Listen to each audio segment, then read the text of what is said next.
Hello everyone, welcome back to our YouTube channel RNCC nursing online coaching. आज की जो class रहेगी वो अपने अगेन एक MCQ सेशन रहने वाला है, जो आपके आने वाले एग्जाम में जैसे RML, SGPGI और नॉट सेट जैसे एग्जाम्स के लिए काफ़ी हेल्पफुल रहेगा। और हम जो क्वेश्चंस चूज़ कर रहे हैं वो सारे क्वेश्चन जो है वो कहीं ना कोई एग्जाम के अंदर पूछा हुआ क्वेश्चन है, तो वो जो पूछे हुए क्वेश्चंस के जो टॉपिक्स रहते हैं वो भी एग्जाम्स के क्राइटेरिया के अकॉर्डिंग काफ़ी ज़्यादा इंपॉर्टेंट रहते हैं। तो उनको हम क्या करते हैं, सोल्व करते हुए चलेंगे, ताकि उनसे अगर कुछ क्वेश्चन बना तो वो आपके एटलीस्ट आपके रॉन्ग नहीं हो।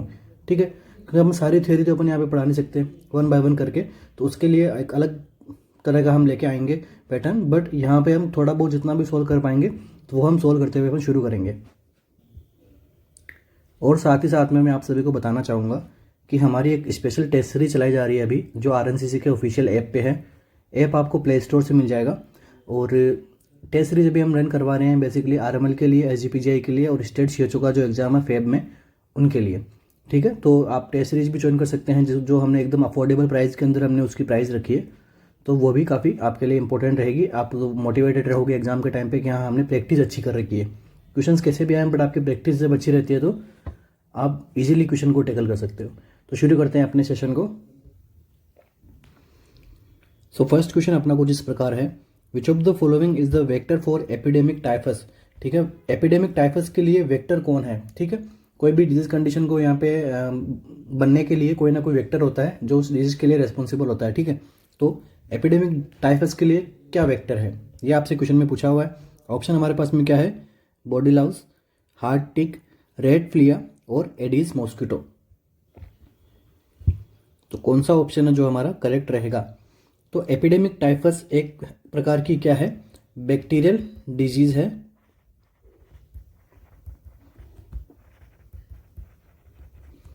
तो इसके लिए रेस्पॉन्सिबल बैक्टीरिया कौन सा रहता है, ये एक बार क्वेश्चन में पूछा गया है। सबसे पहले तो एपिडेमिक टाइफस किस प्रकार डिजीज है, बैक्टीरियल डिजीज है। दूसरा, इसका रेस्पॉन्सिबल बैक्टीरिया कौन सा है, तो बैक्टीरिया का नाम है रिकेट्सिया प्रोवाजेकी। ठीक है, ये इसका रेस्पॉन्सिबल बैक्टीरिया है। एक बार एग्जाम के अंदर CHO को एग्जाम में ये क्वेश्चन आया हुआ है। तो एपिडेमिक टाइफस किस प्रकार की प्रॉब्लम है, एक बैक्टीरियल डिजीज है। तो ये प्रॉब्लम के अंदर वेक्टर कौन होता है, तो इसके अंदर वेक्टर होता है हमारा बॉडी लाउस। ठीक है, जो बॉडी के ऊपर जो लाउस रहते हैं, ठीक है, तो ये यहाँ पे वेक्टर का काम करती है एपिडेमिक टाइफस के अंदर। ठीक है, तो अभी आपको समझना है कि टाइफस क्या होता है। ठीक है, एग्जाम में कई बार अब पता नहीं रहता होगा स्टूडेंट्स को कि भाई टाइफस क्या होता है। तो टाइफस हम उनको कहते हैं जो किससे फैलते हैं, बैक्टीरियल डिजीज होती है टाइफस एक प्रकार की। तो टाइफस के अंदर क्या होता है, ऐसी बैक्टीरियल डिजीज जो किससे फैले, यहाँ पे लाउस से या फिर फ्लियाज से या फिर अपनी लाइस से। ठीक है, इन चीज़ों से जो प्रॉब्लम्स वगैरह फैलती है उनको अपन क्या बोलते हैं, टाइफस डिजीज। तो बहुत प्रकार की टाइफस डिजीज होती है, लाइक म्यूरिन टाइफस हो गया, स्क्रब टाइफस हो गया। और यहाँ से आपको क्या पूछा है, एपिडेमिक टाइफस। एपिडेमिक का मतलब क्या होता है, देखो 3 प्रकार की यहाँ पे कंडीशन देखने को मिलती है, एपिडेमिक, एंडेमिक एंड पैंडेमिक। तो पैंडेमिक के अंदर तो यहाँ पे क्या होता है, वर्ल्ड वाइड कोई भी प्रॉब्लम फैली है, आउटबर्स्ट हुआ है तो वो वर्ल्ड वाइड फैली है। ठीक है, एक कंट्री टू अनदर कंट्री यहाँ पे स्प्रेड हुआ उसका। एंडेमिक में क्या होता है, एंडलेस।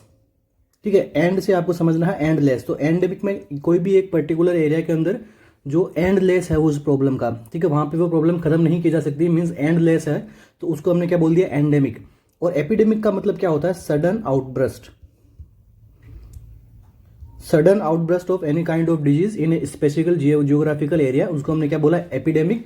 तो यहाँ पे क्या है, एपिडेमिक टाइफस की कंडीशन यहाँ पे हो चुकी है। तो इसके लिए कौन रिस्पॉन्सिबल है, तो इसके लिए बॉडी लाउस यहाँ पे रेस्पॉन्सिबल होती है। ठीक है, तो इसके बाद में म्यूरिन टाइफस भी होता है, स्क्रब टाइफस भी होता है, रॉकी माउंटेन फीवर भी होता है। तो रॉकी माउंटेन फीवर के लिए कौन रेस्पॉन्सिबल है, आर रिकेट्सिया। ठीक है, ये किसके लिए रेस्पॉन्सिबल है,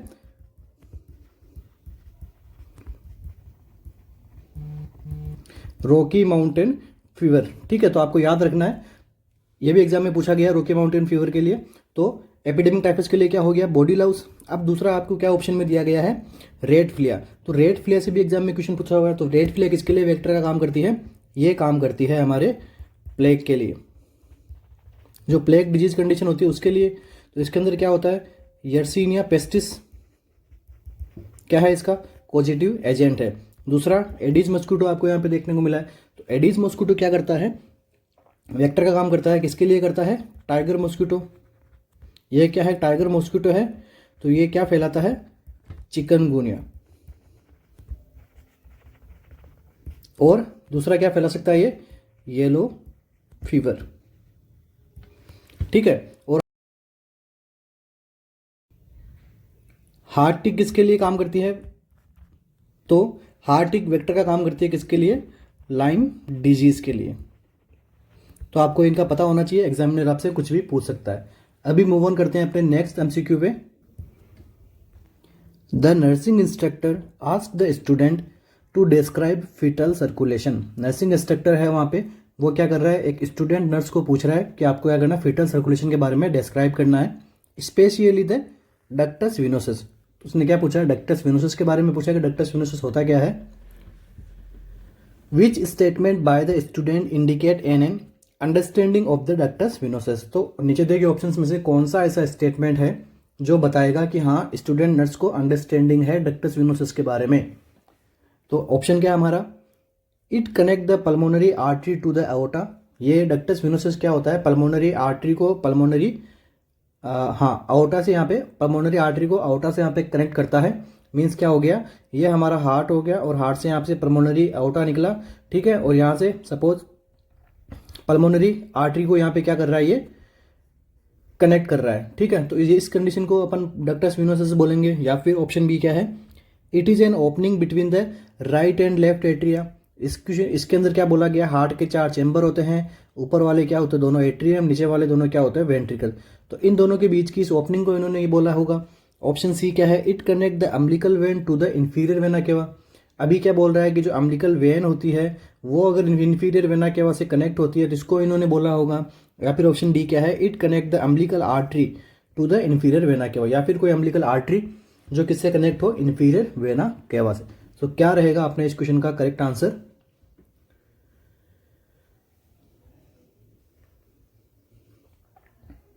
इसके अंदर आपको पूछा गया है फीटल सर्कुलेशन के बारे में। तो अगर आपने फीटल सर्कुलेशन कभी पढ़ा होगा तो आपको पता होगा कि डक्टस विनोसिस हम किसको कहते हैं।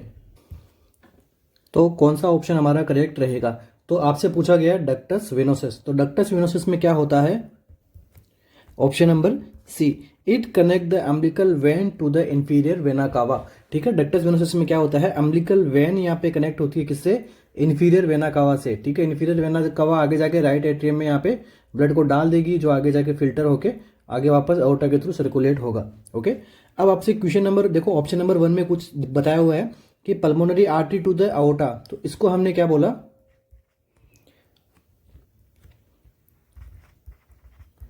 ये हो गया क्या? Ductus arteriosus. ठीक है। इसको हमने क्या बोल दिया? डक्टस एट्रियोसिस। इसके बाद में opening between the right and the left atria. तो इस ओपनिंग को हमने क्या बोल दिया? Foramen Oval. ठीक है। फोरामेन ओवल और डक्टस विनोसिस। तो इनके बारे में भी आपको ध्यान रहना चाहिए, एग्जामिनर पूछ सकता है। अब इसके बाद में देखो इनसे और क्या क्वेश्चन बन सकता है। तो ये एक देखो कोई भी ओपनिंग, ये ओपनिंग है ना, एक तरीके से क्या बोलते हैं इनको अपन? शंट। ठीक है। हार्ट के अंदर शंट है तो ये आगे जाके फंक्शनल और फिजियोलॉजिकल एनाटॉमिकल क्लोजर इनका हो जाता है। ठीक है। अब क्वेश्चन क्या पूछता है एग्जामिनर? इनके क्लोजर से क्वेश्चन पूछता है कि ये कब क्लोज होता है, ये कब क्लोज है और ये कब क्लोज।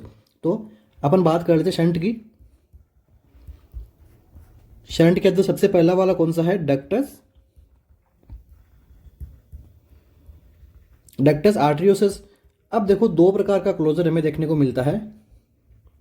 सबसे पहला हो गया फंक्शनल क्लोजर। फंक्शनल क्लोजर का मतलब अगर जब बेबी है वो डिलीवरी हो जाती है, डिलीवरी होने के बाद में कुछ फंक्शंस रुक जाते हैं उसके बॉडी में, तो मतलब वो फंक्शनल क्लोज हो चुके हैं, वो फंक्शंस क्लोज हो गए तो मतलब इनका भी क्लोज हो गया। दूसरा यहाँ पे क्या देखने को मिलेगा?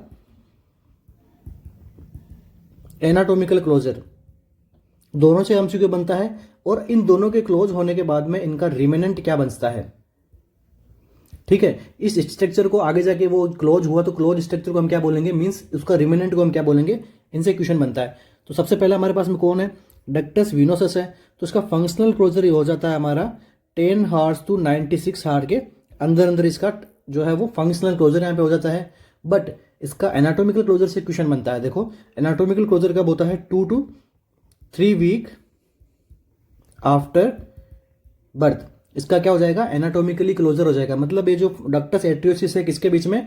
पल्मोनरी आर्टरी एंड आउटा के बीच में ये कंप्लीट क्लोज कब हो जाना चाहिए? 2 से 3 वीक तक। अगर ये क्लोज नहीं हुआ तो इसको हम क्या बोल देंगे? पेटेंट डक्टस एट्रियोसिस वाली कंडीशन हो जाएगी बच्चे में, ठीक है। अगर क्लोज नहीं हुआ तो क्या हो गया? पेटेंट डक्टस एट्रियोसिस वाली कंडीशन हो जाएगी, ओके। इसका रिमेनेंट क्या बचता है? ये एग्जाम में कई बार पूछा हुआ है, तो इसका रिमेनेंट बचता है लिगामेंटम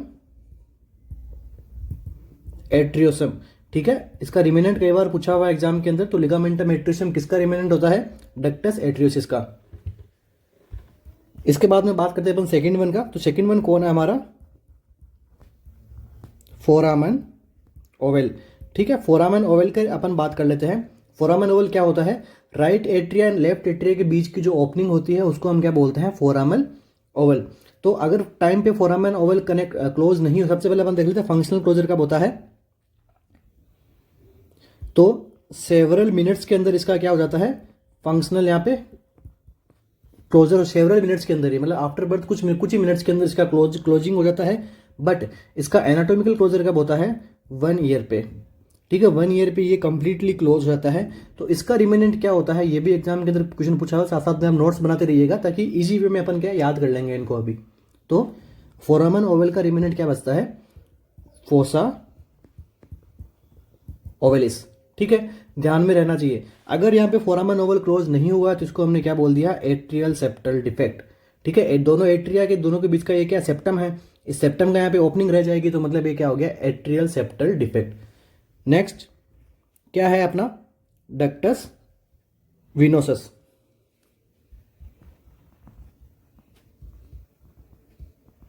तो डक्टस विनोसस के हमने बारे में क्या पढ़ा? Option number C, it connect the umbilical vein to the inferior vena cava. तो इनके बीच का फंक्शनल क्लोजर कब हो जाता है? ये भी सेवरल मिनट्स के अंदर यहाँ पे क्या हो जाता है? क्लोज हो जाता है, ठीक है, सेवरल मिनट्स। इसका एनाटॉमिकल क्लोजर कब होता है? 3 to 7 days। तो एग्जामिनर क्या पूछेगा आपसे कि अर्लीस्ट क्लोजर किसका होता है, ठीक है। मतलब हार्ट के जो संट होते हैं उनमें से अर्लीस्ट क्लोजर किसका होता है बच्चे में? तो किसका होगा? हमारा डक्टस विनोसस का। ध्यान में रखना है, पूछा हुआ क्वेश्चन है इसीलिए मैं आपको बता रहा हूँ, ठीक है। सारे क्वेश्चन एमसीक्यू आ चुके हैं एग्जाम के अंदर। तो अब डक्टस विनोसस का रेमिनेंट कौन सा हो जाएगा? ये भी इंपॉर्टेंट है। तो इसका रेमिनेंट बन जाएगा लिगामेंटम वेनोसम, ठीक है। तो अभी मूव ऑन करते हैं अपने नेक्स्ट एमसीक्यू पे। आप सभी को ये पता होना चाहिए, ठीक है। लिगामेंटम वेनोसम वगैरह ऐसे बोलना मत, एग्जाम में पूछा जाता है इनसे क्वेश्चन, ओके। नेक्स्ट एमसीक्यू है हमारा, assessment of progress of labour is best done by. Labour के प्रोग्रेस का जब अपन असेसमेंट करते हैं तो सबसे बेस्ट कौन सा तरीका है? ऑप्शन हमारा station of head, rupture of membrane, contraction of uterus, या फिर पार्टोग्राफ। कौन से स्टेज के अंदर कौन सा असेसमेंट है वो एकदम परफेक्ट रहेगा लेबर के लिए?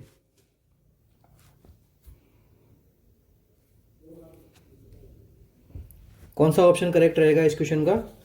इस क्वेश्चन का हमारा जो करेक्ट ऑप्शन जो रहेगा वो रहेगा हमारा ऑप्शन नंबर डी, ठीक है। पार्टोग्राफ एक प्रकार का ग्राफिकल रिप्रेजेंटेशन होता है किसका? प्रोग्रेस ऑफ लेबर का, ठीक है। इसके अपन डेफिनेशन ऐसे लिख सकते हैं, graphical record of progress of labour को हमने क्या बोला? पार्टोग्राफ, ठीक है। एक सिंगल सीट के पेपर के ऊपर अपन रोज ग्राफिकल रिकॉर्डिंग करते हैं, इसका क्या हो गया? पार्टोग्राफ कहते हैं अपन इसको, ठीक है।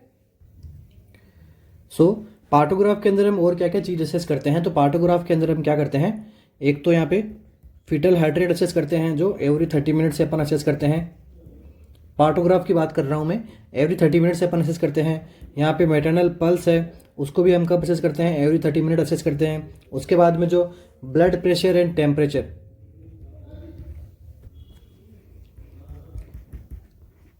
प्रेशर प्लस टेम्परेचर, तो पार्टोग्राफ के अंदर हम ब्लड प्रेशर और टेम्परेचर को कितने टाइम से असेस करते हैं?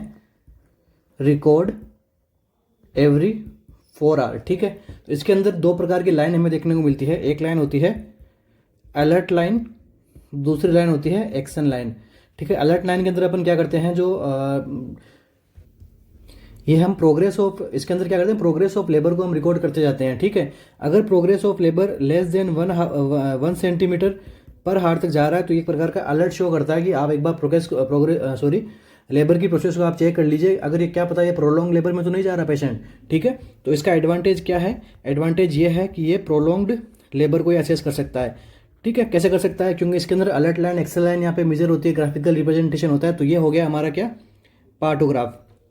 इस क्वेश्चन का हमारा आंसर क्या हो गया, option number D, partograph. Next question है हमारा,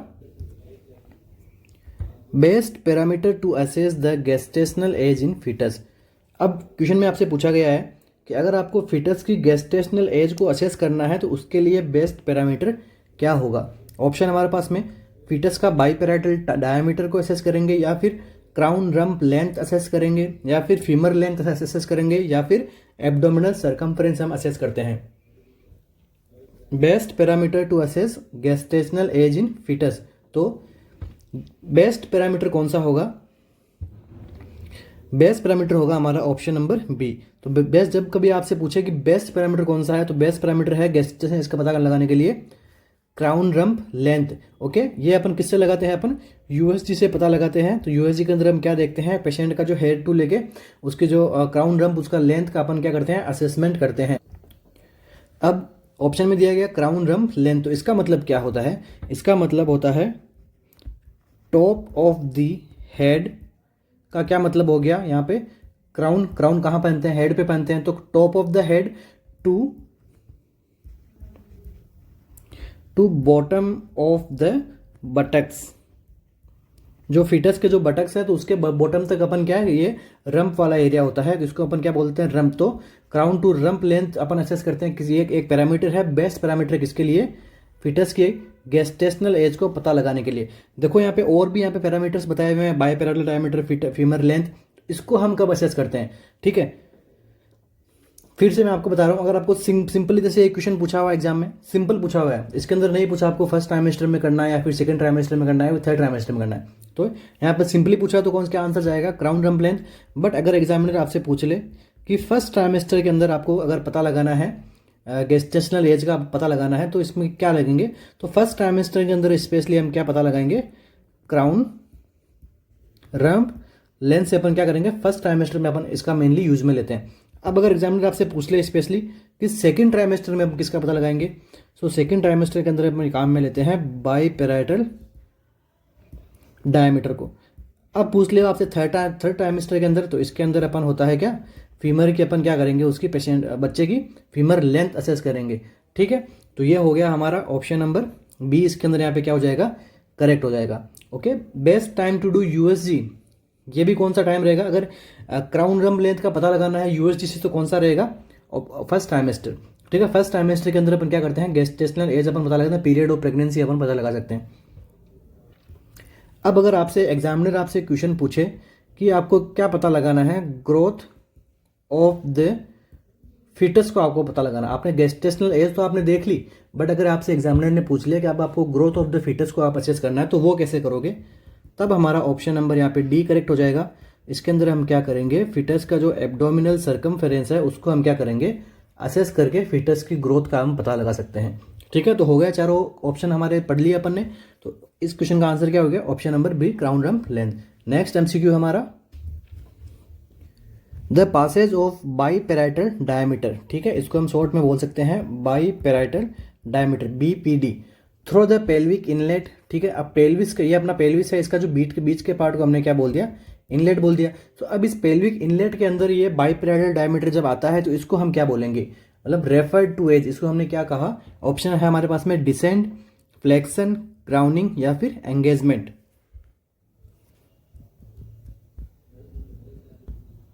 कौन सा ऑप्शन करेक्ट रहेगा,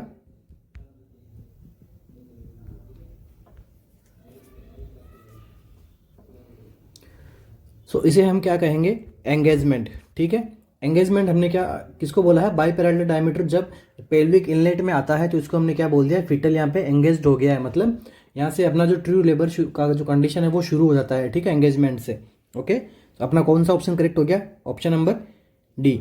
तो डिसेंट का मतलब क्या होता है, कंप्लीटली जो फीटस है वो पेल्विक इनलेट की साइड जाता है, इसको हम प्रोसेस को हमने क्या बोला, डिसेंट। फ्लेक्शन के मतलब क्या हो गया, जो फिटल हेड है वो उसको चेस्ट की तरफ आना, ये हो गया फ्लेक्शन। एंड क्राउनिंग का क्या मतलब हो गया, सो क्राउनिंग एक कंडीशन आती है जो कौन सी स्टेज में आती है। सबसे पहले इससे क्या क्वेश्चन बनता है, कौन सी स्टेज में देखने को मिलता है ये, तो ये क्या होता है हमारा सेकेंड स्टेज के अंदर आता है, ठीक है। सो जब क्राउनिंग के टाइम पे अपन क्या करते हैं, एपिसियोटोमी करते हैं, ठीक है। एपिसियोटोमी कब करते हैं, सेकेंड स्टेज में करते हैं, मतलब डिलीवरी, जब फिटस की डिलीवरी कौन सी स्टेज में होती है, सेकेंड स्टेज में। तो क्राउनिंग के टाइम पे क्या होता है, वेजाइनल डायमीटर प्लस 4 सेंटीमीटर से यहाँ पे ज़्यादा यहाँ पे देखने को मिलता है, प्लस यहाँ पे क्या होता है, फीटल हेड यहाँ पे क्या हो जाता है, विजिबल होने लग जाता है, ठीक है। अब फीटल हेड विजिबल होने के साथ साथ में ये फीटल हेड क्या करता है, फीमेल के यहाँ पे रेक्टम पे भी ये क्या करता है, प्रेशर डालता है। तो इसके साथ में क्या हो सकता है कि यहाँ पे टीयर होने के भी चांसेस हो सकते हैं, इसलिए अपन क्या कर देते हैं, एपिसियोटोमी परफॉर्म कर देते हैं। तो एपिसियोटोमी कौन से स्टेज में करते हैं, सेकेंड स्टेज में, ठीक है। ये कुछ लेबर के इवेंट होते हैं जिनके अंदर अपन पढ़ते हैं engagement, descent, flexion, internal rotation, extension, external rotation, ठीक है। क्राउन मतलब पहले बीच में क्राउनिंग भी आता है। तो ये अपन प्रोसेस रहती है, लेबर के इवेंट्स रहते हैं जो सेकेंड स्टेज के रहते हैं, तो उसके अंदर आता है, पढ़ने को मिलता है क्राउनिंग। ओके, नेक्स्ट एमसीक्यू है हमारा, in a pregnant woman of 28 week gestation. एक प्रेग्नेंट वुमन है जिसका गेस्टेशन पीरियड कितना हो चुका है, 28 वीक का हो चुका है।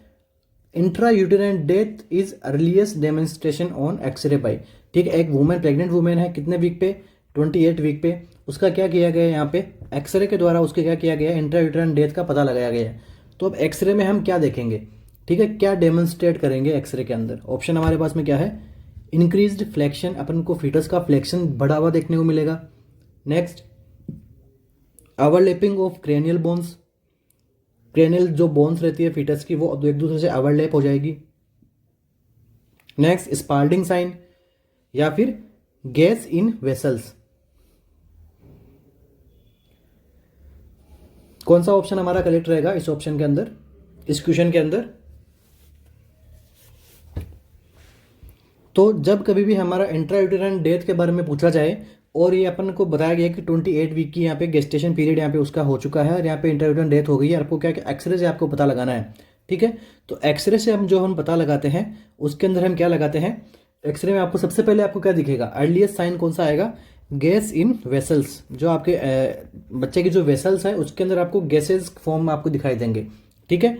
Gas in vessels seen in Robert sign, इस साइन को आपने क्या नाम दिया, रॉबर्ट साइन। तो रॉबर्ट साइन से अपन क्या पता लगा सकते हैं, अर्लीस्ट अपन इंट्रायूटेराइन डेथ का पता लगा सकते हैं, ठीक है। इसके अंदर अपन एक्सरे की नीड होती है, तो इसको अगर आप लैंग्वेज में समझना चाहें तो अपन समझ सकते हैं, presence of gas in the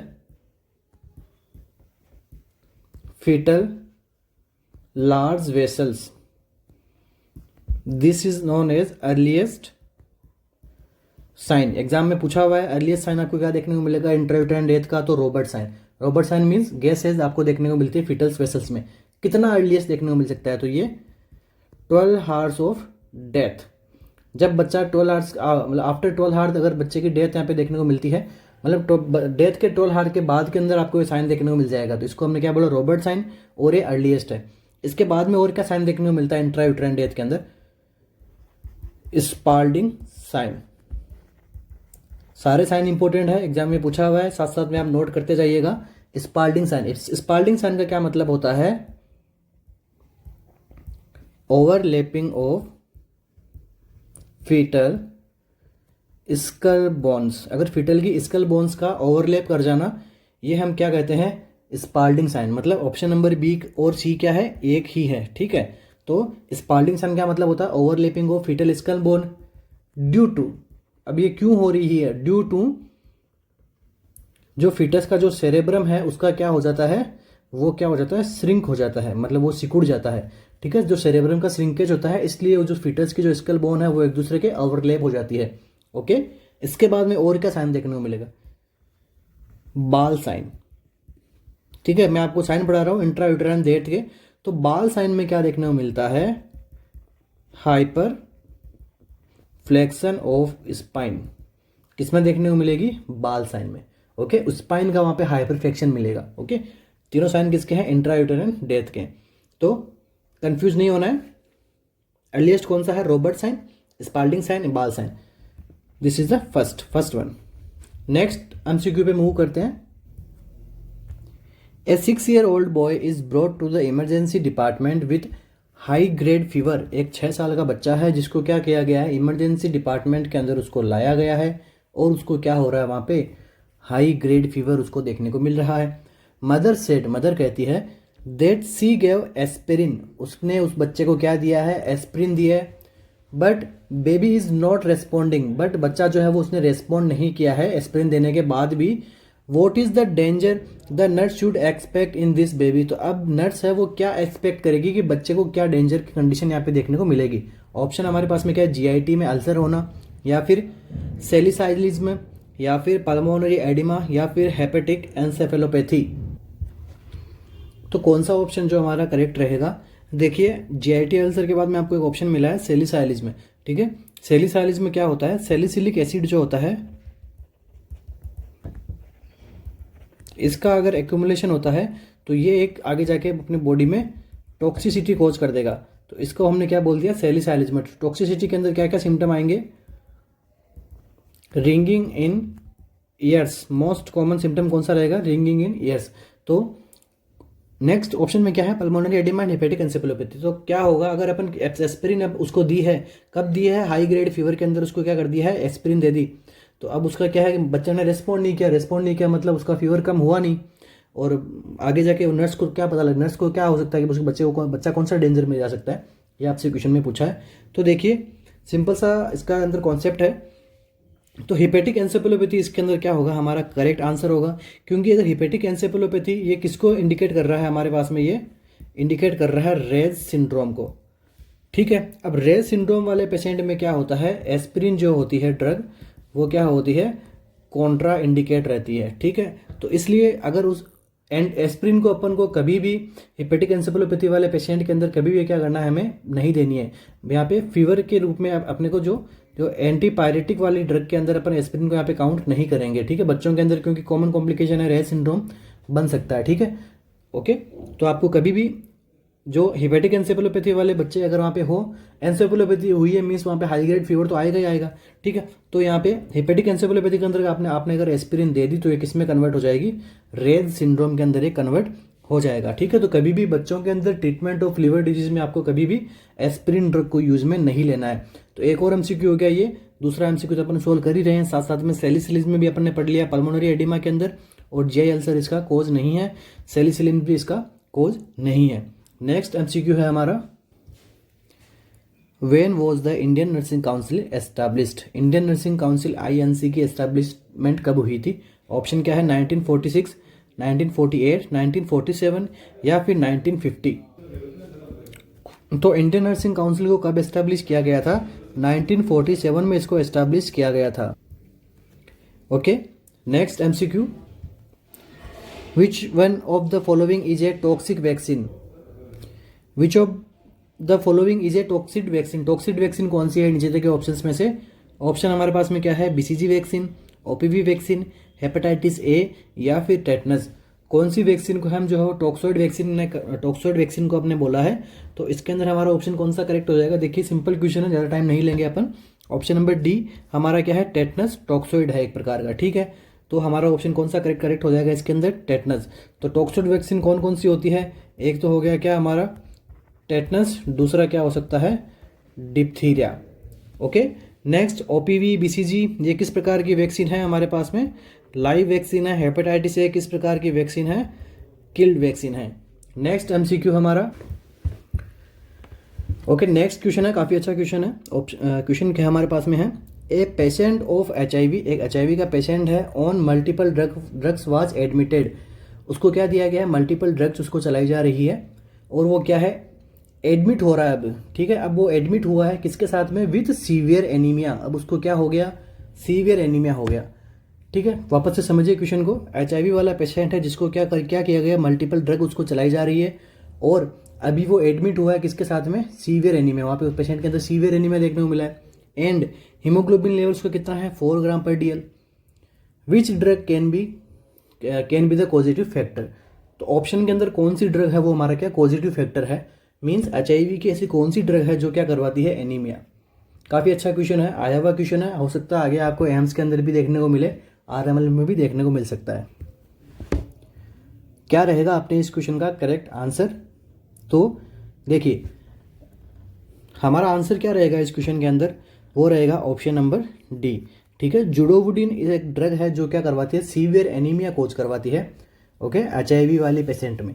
तो जुडोवुडिन कैसे सीवियर एनीमिया करवाएगी, क्योंकि ये क्या करेगी, बोन मेरो सप्रेशन करती है। ठीक है, ये ड्रग क्या करती है, बोन मेरो सप्रेशन करती है।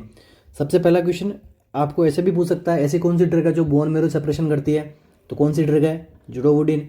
ऐसी कौन सी ड्रग है जो सीवियर एनीमिया करती है, कौन सी ड्रग है, जुडोवुडिन। किसके अंदर, HIV वाले पेशेंट में। अब इसके बाद में जुडोवुडिन है, ये कौन सी कैटेगरी की ड्रग है। ठीक है, HIV की कुछ ड्रग्स होती है। ठीक है, NRI, नॉन NNRI। ठीक है, तो जुडोवुडिन जो ड्रग है वो है NRTI। ठीक है, NRTI कैटेगरी की ड्रग है। अब NRTI क्या होता है, NRTI मतलब क्या हो गया, न्यूक्लियस रिवर्स ट्रांसक्रिप्टेज इनहिबिटर। तो NRTI ड्रग है, तो NRTI ड्रग के अंदर कौन सी आएगी, जुडोवुडिन। और जुडोवुडिन क्या करती है, बोन मेरो सप्रेशन करती है, जिससे सीवियर एनीमिया हो सकता है। इसके बाद में NRTI, तो NRTI ड्रग कौन सी है, ये इस कैटेगरी की ड्रग मोस्ट इफेक्टिव रहती है HIV वाले पेशेंट्स के अंदर। तो अगर एग्जामिनर आपसे पूछ ले कि HIV वाली पेशेंट के अंदर कौन सी कैटेगरी की ड्रग मोस्ट इफेक्टिव रहती है, तो ये ड्रग कौन सी है, NRTI।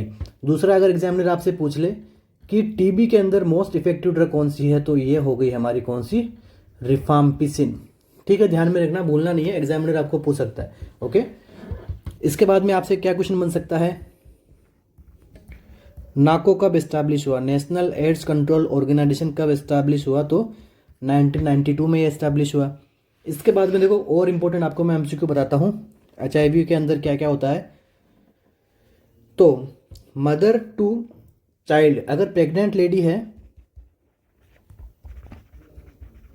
अगर प्रेग्नेंट लेडी है तो उससे अगर बच्चे के अंदर क्या हो रहा है, HIV फैल सकता है। ओके, फैल सकता है, जरूर फैल सकता है। तो कौन सी टाइम में फैलेगा, ये क्वेश्चन है आपके अंदर, कि आपके पास में एक क्वेश्चन है कि प्रेग्नेंट लेडी है और वो चाइल्ड बर्थ करवा रही है, लाइक वो प्रेग्नेंट है, तो उसके जो कौन से टाइम के अंदर उसको बच्चे को HIV होने का सबसे ज़्यादा खतरा रहता है। तो इसके अंदर क्या रहेगा, इंट्रानेटल।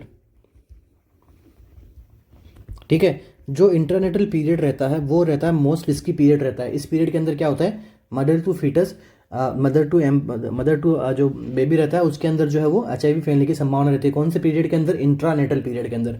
इसके बाद का एक और question, most common opportunistic infection in HIV। Most common opportunistic infection कौन सा है HIV के अंदर, तो ये है कौन सा, पल्मोनरी TB। ठीक है, पल्मोनरी TB फर्स्ट, देन को क्या हो जाएगा, ओरल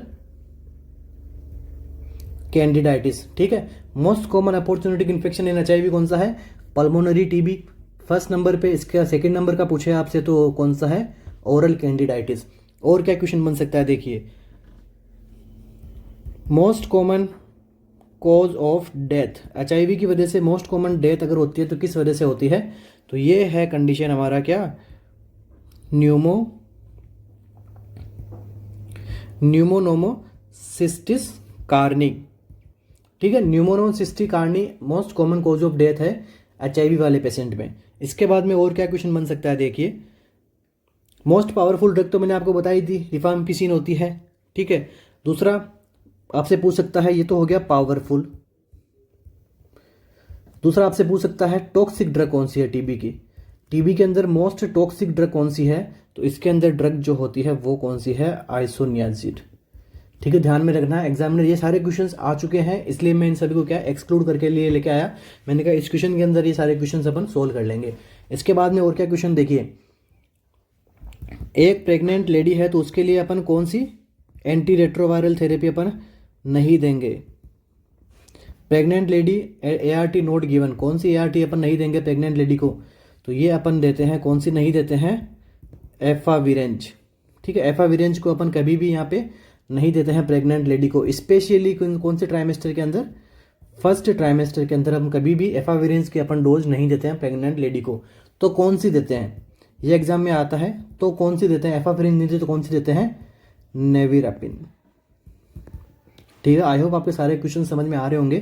प्रेग्नेंट लेडी को कौन सी ART थेरेपी नहीं देनी है, एंटी रेट्रोवायरल थेरेपी नहीं देनी है, एफाविरेंज उसको नहीं देनी है, कौन सी देनी है, नेविरापिन।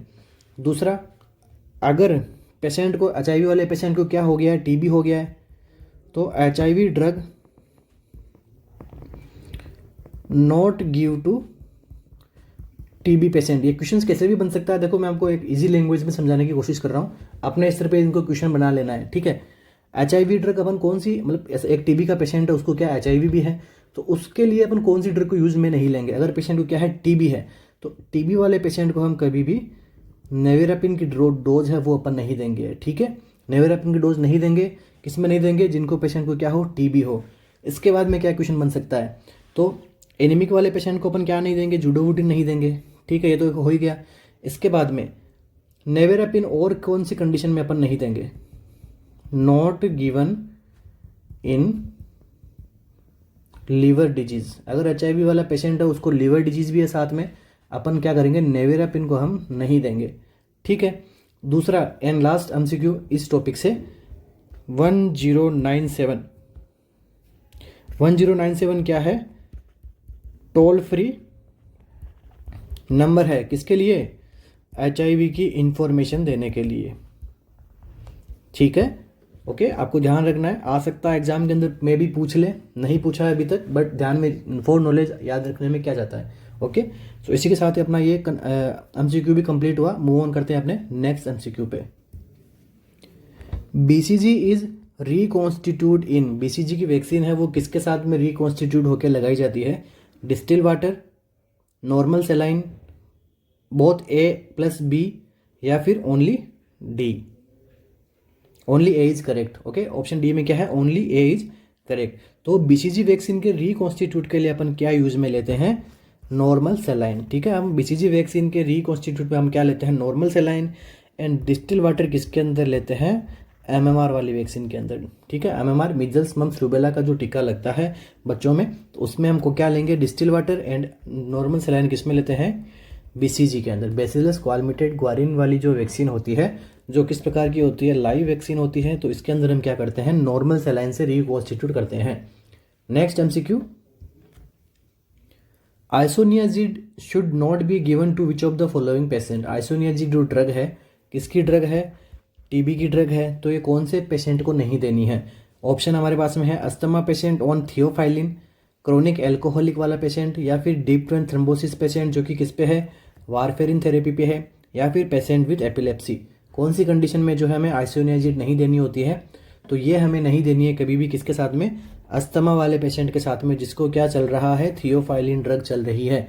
ठीक है, ठीक है, अब ये क्या करेगा, आइसोनियाजिड क्या होता है, क्यों नहीं देनी है, आइसोनियाजिड क्या होता है, एंजाइम इनहिबिटर है। ठीक है, आइसोनियाजिड क्या होता है, एंजाइम इनहिबिटर है। तो अब ये क्या कर देगा, इसका थियोफाइलिन का मेटाबॉलिज्म यहाँ पे प्रॉपर तरीके से नहीं करने देती है। ठीक है, मेटाबॉलिज्म नॉट डू वेल, अपनी बॉडी में उसका मेटाबॉलिज्म अच्छे से नहीं होगा, तो ये क्या करवा देगी, ये ड्रग करवा देगी थियोफाइलिन की टॉक्सिसिटी। क्या करवा देगी, थियोफाइलिन की टॉक्सिसिटी करवा देगी। इसलिए कभी भी आइसोनियाजिड ड्रग को जो है अस्थमा वाले पेशेंट को नहीं देनी है, जब कब, जिस पेशेंट को थियोफाइलिन ड्रग चल रही होती है। नेक्स्ट MCQ है हमारा, ए पेशेंट रिसीविंग कीमोथेरेपी, एक पेशेंट है उसको क्या चल रही है, कीमो चल रही है, develops a decrease in leukocytosis count. ठीक है, आपको ध्यान रखना है कि कीमोथेरेपी वाले पेशेंट में क्या होता है, ल्यूकोसाइटोसिस का काउंट डिक्रीज होता है। ठीक है, आपको क्वेश्चन से भी क्वेश्चन बनाने आने चाहिए, यही एक तरीके की स्मार्ट स्टडी होती है। अगर मेरे स्टूडेंट्स हों तो अगर इस तरीके से आप प्रिपरेशन करोगे तो आपके पास में कम टाइम में आपके पास में ज़्यादा मैटर रहेगा, बजाय किसी और स्टूडेंट से आप कंपेयर करके देखोगे तो। ठीक है, तो एक पेशेंट है जो क्या कर रहा है, कीमोथेरेपी रिसीव कर रहा है, उसको क्या हो गया, ल्यूकोसाइटोसिस के काउंट उसमें कैसे देखने को मिले, डिक्रीज देखने को मिले। सिंपल सा क्वेश्चन बन चुका है, कीमोथेरेपी में ल्यूकोसाइटोसिस काउंट डिक्रीज होता है। What should the nurse monitor, keep this point in mind. तो अब नर्स क्या मॉनिटर करेगी कि भाई ल्यूकोसाइटोसिस का काउंट कम हुआ है तो नीचे दिए गए ऑप्शंस में से नर्स किसको ध्यान रखेगी, टेम्परेचर को, यूरिन आउटपुट को, स्टूल आउटपुट को, या फिर रैशेज को। तो जब कभी भी हम कीमोथेरेपी चलाते हैं या फिर एंटी कैंसर ड्रग चलाते हैं तो उसके अंदर क्या होता है, ल्यूकोसाइटोसिस की कमी होती है। ल्यूकोसाइटोसिस की कमी होती है तो पेशेंट को क्या होती है, रिस्क फॉर इन्फेक्शन। ठीक है, अब हमें क्या पता लगाना है, टेम्परेचर का। टेम्परेचर के अंदर क्या होता है, इन्फेक्शन में क्या होता है, टेम्परेचर राइज होता है। तो जब पेशेंट में टेम्परेचर बढ़ा हुआ देखने को मिलेगा तो यहाँ पे पेशेंट को क्या रिस्क हो चुकी है, इन्फेक्शन यहाँ पे होने का खतरा रहता है पेशेंट में। ओके, नेक्स्ट एमसीक्यू पे मूव करते हैं। A married female is supposed to be started on anti malarial drug artesunate. एक मैरिड फीमेल है, ठीक है, उसको क्या स्टार्ट हो रहा है यहाँ पे, एंटी मलेरियल ड्रग उसको स्टार्ट की जा रही है। और ड्रग कौन सी है, आर्टिसोनेट। ठीक है, आर्टिसोनेट ड्रग किसके अंदर काम में ली जाती है, एंटी मलेरियल में। ध्यान होना चाहिए, एग्जामिनर आपसे क्वेश्चन पूछ ले कि भाई एंटी मलेरियल ड्रग कौन सी है इसमें से, तो कौन सी है, आर्टिसोनेट। ठीक है, what should the nurse ask the patient about. तो अब नर्स जो है वो पेशेंट से क्या पूछेगी, ठीक है, क्या कहेगी, क्या बोलेगी। ऑप्शन आपसे क्या है, कॉन्ट्रासेप्शन मेथड का यूज करें, या फिर आपका प्रेगनेंसी का स्टेटस बताइए, या फिर ड्यूरेशन ऑफ मैरिज, आपकी मैरिज को कितना टाइम हो गया, या फिर आपके कितने बच्चे हैं। क्या रहेगा अपने इस क्वेश्चन का करेक्ट आंसर। तो जब कभी भी पेशेंट को एंटी मलेरियल ड्रग चल रही होती है, स्पेशली कौन सी, आर्टिसोनेट, तो इस ड्रग के टाइम पे हम क्या पूछते हैं, स्टेटस ऑफ प्रेगनेंसी। ठीक है, इस टाइम पे हम क्या करते हैं, स्टेटस ऑफ प्रेगनेंसी को हम पता लगाते हैं। क्यों लगाते हैं, क्योंकि जो आर्टिसोनेट ड्रग है वो किस प्रकार की ड्रग है, टेरेटोजेनेसिटी ये क्या करवा देती है, कोज करवा देती है। मतलब क्या हो गया, इसका फीटस के ऊपर ये अबनॉर्मल इसके इफेक्ट आ सकते हैं। मतलब ये ड्रग क्या है, टेरेटोजेनिक ड्रग है। ऐसी ड्रग्स जो बच्चों में कुछ अबनॉर्मल कंडीशंस पैदा कर दे तो वो ड्रग किस कैटेगरी में आती है, टेरेटोजेनिक ड्रग्स के अंदर आती है। ओके, तो स्पेशली कौन से ट्राइमेस्टर के अंदर ये कॉन्ट्राइंडिकेट रहती है, तो ये फर्स्ट ट्राइमेस्टर के अंदर। क्योंकि फर्स्ट ट्राइमेस्टर में क्यों रहती है, क्योंकि वहाँ पे बच्चे का विकास पूरा हो जाता है फर्स्ट ट्राइमेस्टर के अंदर। मतलब फिर बाद में क्या होता है, उसका डेवलपमेंट होता है, उसकी ग्रोथ होती है। ओके, जितना उसका मेच्योर होना होता है, फर्स्ट टाइम में 3 महीने तक बच्चा फुल्ली बन के तैयार होता है, उसके बाद में उसके ऑर्गन आगे 6 मंथ तक मेच्योरेशन में चलते हैं। ओके, तो इसलिए हमें फर्स्ट ट्राइमेस्टर के अंदर स्पेशली इसको क्या करना है, कॉन्ट्रा इंडिकेट रखना है, क्योंकि ये क्या है, टेरेटोजेनिसिटी कोज करवा सकती है। नेक्स्ट एमसीक्यू है हमारा, the nurse advise the patient to undergo regular eye checkup after starting a drug. एक नर्स क्या कर रही है, एडवाइस कर रही है पेशेंट को कि आपको क्या करना है, रेगुलर आई चेकअप करवाने हैं। ठीक है, एक ड्रग को शुरू करने के बाद में। विच of the following drug the patient was started on. तो कौन सी ड्रग स्टार्ट हो रही है पेशेंट को जिसमें नर्स उसको ये एडवाइस दे रही है, एडवाइस क्या दे रही है, रेगुलर आई चेकअप का। ऑप्शन क्या है, रिफाम्पिसिन, क्लोरोक्विन, मेफ्लोक्विन, या फिर एस्पिरिन। तो इस क्वेश्चन का हमारा आंसर क्या रहेगा, ऑप्शन नंबर बी। ठीक है, क्लोरोक्विनिन जो ड्रग रहती है, ठीक है, क्लोरोक्विन जो ड्रग रहती है किसके अंदर काम में लेते हैं, मलेरिया के अंदर। ठीक है, रिफाम्पिसिन किस में लेते हैं, टीबी के अंदर। ठीक है, तो एस्पिरिन क्या हो गई, एंटीप्लेटलेट। तो मलेरिया वाली ड्रग जो क्लोरोक्विनिन होती है ये क्या कोज करवाती है, कोज रेटिनोपैथी। तो रेटिनोपैथी से प्रिवेंट करने के लिए अपन को क्या लगाना है, उसको रेगुलर आई चेकअप उसको करवाने की एडवाइस देते रहना है। ठीक है, नेक्स्ट एमसीक्यू हमारा, विच of the following drug is choice for एमोबियासिस। एमोबियासिस की कंडीशन में कौन सी ड्रग ऑफ चॉइस है। ऑप्शन हमारे पास में क्लोरोक्विन, मेट्रोनिडाजोल, जेंटामेसिन, या फिर एल्बेंडाजोल। कौन सी ड्रग जो है हमारे एमोबियासिस के अंदर ड्रग ऑफ चॉइस होती है। तो एमोबियासिस वाली कंडीशन में क्या होता है, मेट्रोनिडाजोल हमारी ड्रग ऑफ चॉइस होती है। ठीक है, मेट्रोनिडाजोल को हम काम में लेते हैं एमोबियासिस की कंडीशन में। नेक्स्ट एमसीक्यू है हमारा, a patient was restless after starting haloperidol. ठीक है, एक हेलोपेरिडोल ड्रग शुरू करवाई गई है, पेशेंट को अब क्या हो रहा है, उसको रेस्टलेसनेस उसको देखने को मिल रहा है। He could not sit at one place, अब वो एक जगह पे चुपचाप शांति से बैठ भी नहीं सकता है, उछल कूद कर रहा है। The word and keep moving around, और वो एक दूसरे से जगह पे मूव कर रहा है। What side effect the nurse should predict, अब नर्स को क्या साइड इफेक्ट लग सकता है कि उसको हेलोपेरिडोल तो दे दी गई है, तो ये कौन सा साइड इफेक्ट आ सकता है हेलोपेरिडोल के, क्योंकि हेलोपेरिडोल के बहुत सारे साइड इफेक्ट होते हैं। तो ऑप्शन में हमारे पास में एक्यूट डिस्टोनिया, एकाथीसिया, टार्डिव डिस्काइनेसिया और पार्किंसोनिज्म। तो देखिए हेलोपेरिडोल कौन सी कैटेगरी की ड्रग है? ये एक टिपिकल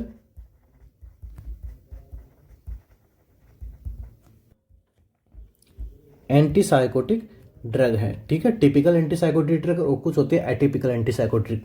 तो ऐसी ड्रग जो क्या हो, ओल्ड हो, और ऐसी ड्रग जो न्यू हो वो आती है एटिपिकल। न्यू के अंदर कौन सी आती है? ओलेंजापाइन, क्लोजापाइन। और टिपिकल के अंदर कौन सी आती है? हेलोपेरिडोल। तो हेलोपेरिडोल किस में आती है? टिपिकल एंटीसाइकोटिक ड्रग में। तो हेलोपेरिडोल क्या करती है?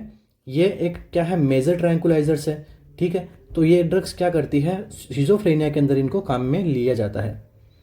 तो सिजोफ्रेनिया के अंदर कौन सी ड्रग काम में आती है? हेलोपेरिडोल। तो क्वेश्चन बन सकता है सिजोफ्रेनिया में आपको अगर टिपिकल एंटीसाइकोटिक देनी है तो कौन सी दोगे आप? हेलोपेरिडोल। अब हेलोपेरिडोल क्या करती है? एक्स्ट्रा पिरामिडल सिम्टम इसके हेलोपेरिडोल से आते हैं। तो ये सिम्टम कौन कौन से होते हैं? ईपीएस के बारे में मैंने आपको बता रखा है। उसके अंदर क्या आता है? एकाथीसिया आता है, टार्डिव डिस्काइनेसिया आता है, ठीक है। ये सारे सिम्टम न्यूरोमस्कुलर मैलिग्नेंट सिंड्रोम वगैरह देखने को मिलता है एपीएस के अंदर। आपसे क्वेश्चन पूछा जाएगा एग्जाम के अंदर कि मैक्सिमम ईपीएस कौन सी ड्रग से देखने को मिलता है? तो ये ड्रग कौन सी है? हेलोपेरिडोल से, ठीक है। और आपसे एग्जाम के अंदर क्वेश्चन पूछा जा सकता है कि मिनिमम ईपीएस किससे आएगा? मिनिमम ईपीएस आ सकता है क्लोजापिन से और दूसरा ओलेंजापाइन से, ठीक है। इनसे मिनिमम ईपीएस देखने को मिलता है। तो अब ये कंडीशन में क्या पूछा गया है कि पेशेंट क्या है? रेस्टलेसनेस है, मतलब ईपीएस का सिम्टम आ रहा है वहाँ पे पेशेंट में, और एक दूसरी जगह पे बैठ भी नहीं सकता है। तो ये कौन सा सिम्टम हो गया हमारे पास में? एकाथीसिया, ठीक है। इस सिम्टम को हमने क्या बोला? एकाथीसिया। ओके, हमारा ऑप्शन कौन सा करेक्ट हो जाएगा? Option number B. Tardive dyskinesia के अंदर क्या होता है? उसके आई मूवमेंट होते हैं, उसके टंग का मूवमेंट होता है, उसको हम क्या बोलते हैं? Tardive dyskinesia. डिस्टोनिया के अंदर उसके मसल्स मूवमेंट वगैरह वो प्रॉपर तरीके से वर्क नहीं करते हैं, मसल्स की टोन वहाँ पे चेंज होती रहती है, मतलब डिस्टोनिया। टोनिया आप समझ सकते हो, देखो आपको कुछ वर्ड बताने उसको आप ब्रेक करके चलो, ठीक है। पार्किंसोनिज्म, ठीक है। पार्किंसोनिज्म के सिम्टम भी आपको देखने को मिलते हैं एपीएस में। पार्किंसन में क्या होता है? डोपामिन का लेवल कम हो जाता है, एसिटाइलकोलिन का लेवल बढ़ जाता है। तो पार्किंसन सिम्टम भी यहाँ पे देखने को मिलते हैं। ओके, बट क्वेश्चन में आपको कौन सा सिम्टम के बारे में पूछा है? एकाथीसिया के बारे में।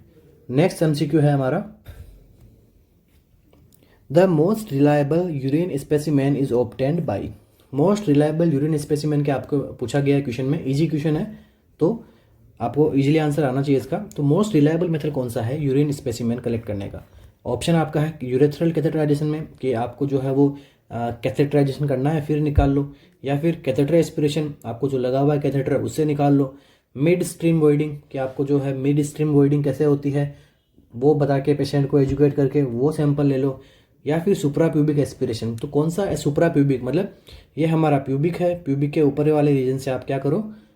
एस्पिरेट कर लो डायरेक्ट ब्लैडर से, नीडल के द्वारा, ठीक है। तो कौन सा ऑप्शन मोस्ट यहाँ पे रिलायबल है? तो हमारा ऑप्शन नंबर जो डी है वो यहाँ पे मोस्ट रिलायबल होता है, ठीक है। सुप्रा प्यूबिक, इसके अंदर क्या होता है? लेस कंटामिनेशन होने के चांसेस रहते हैं, और जो लेस कंटामिनेशन ऐसे क्योंकि ये इसके अंदर अपन कौन सा लेते हैं? ये इसके अंदर अपन असेप्टिक प्रोसीजर को अपन काम में लेते हैं, ठीक है। अपन यहाँ पे स्टेरिलिटी का अपन पूरा ध्यान रखते हैं, क्योंकि डायरेक्ट अपन नीडल किस में डालेंगे? ब्लेडर के अंदर, ठीक है। सुप्रा प्यूबिक रीजन से अपन क्या करते हैं? इसको प्रोसीजर के अंदर काम में इस तरीके से सर्जिकल प्रोसीजर की तरह अपन काम में ले सकते हैं इसको, ठीक है, क्योंकि नीडल इंसर्ट कर रहे हैं कैविटी के अंदर। ओके, सो यहाँ पे स्टेरिलाइजेशन का काफ़ी ध्यान रखा जाता है, इसलिए एक प्रकार का मोस्ट रिलायबल मेथड होता है। ओके, कंटामिनेशन के चांसेस यहाँ पे बहुत ही माइनर से होते हैं। तो इसी के साथ ही अपना ऑप्शन कौन सा करेक्ट हो गया? डी। और साथ में ही अपनी आज का सेशन भी अपन यहीं पे कंप्लीट करते हैं। आशा करता हूँ कि आज का सेशन आपको काफ़ी अच्छा लगा हो तो प्लीज़ आप लाइक ज़रूर कीजिएगा, ठीक है। आप लाइक नहीं करते हैं वीडियोज़ को, तो उम्मीद रहेगी लाइक कीजिए। तो ताकि क्या आपको जब आपके लाइक्स देखेंगे हम ज़्यादा तो और ज़्यादा मोटिवेट होकर आपके लिए और ज़्यादा अच्छा मटेरियल लाने की कोशिश करेंगे। वैसे भी हम लेके आते हैं, बट लाइक से हम भी खुद मोटिवेट हो जाएंगे, ठीक है। और आपके मोटिवेशन के लिए हमने क्या रखा है? टेस्ट सीरीज चला रखी है हमने, जो कि हमने अफोर्डेबल प्राइस पे रखी है। मोटिवेशन इसलिए बोल रहा हूँ क्योंकि आप जब एग्जाम की टेस्ट सीरीज आप दोगे, ज़रा आप प्रैक्टिस करोगे क्वेश्चंस की, तो आप जब आपके मार्क्स अच्छे आएंगे तो आप खुद अंदर से आप मोटिवेट हो जाओगे, और जब एग्जाम होगा तो आप मोटिवेट रहोगे कि हाँ मैंने अच्छी प्रैक्टिस की हुई है, ठीक है। तो इसी के साथ ही हमारी टेस्ट सीरीज भी जो कि अफोर्डेबल प्राइस में रखा है, उसको भी आप बाय करके अपना आरएमएल का जो एग्ज़ाम है एकदम आप बेस्ट एसेस उसको बेस्ट आपका दे सकते हो। और साथ में ही बने रहने के लिए thank you so much, wish you all the best, thank you.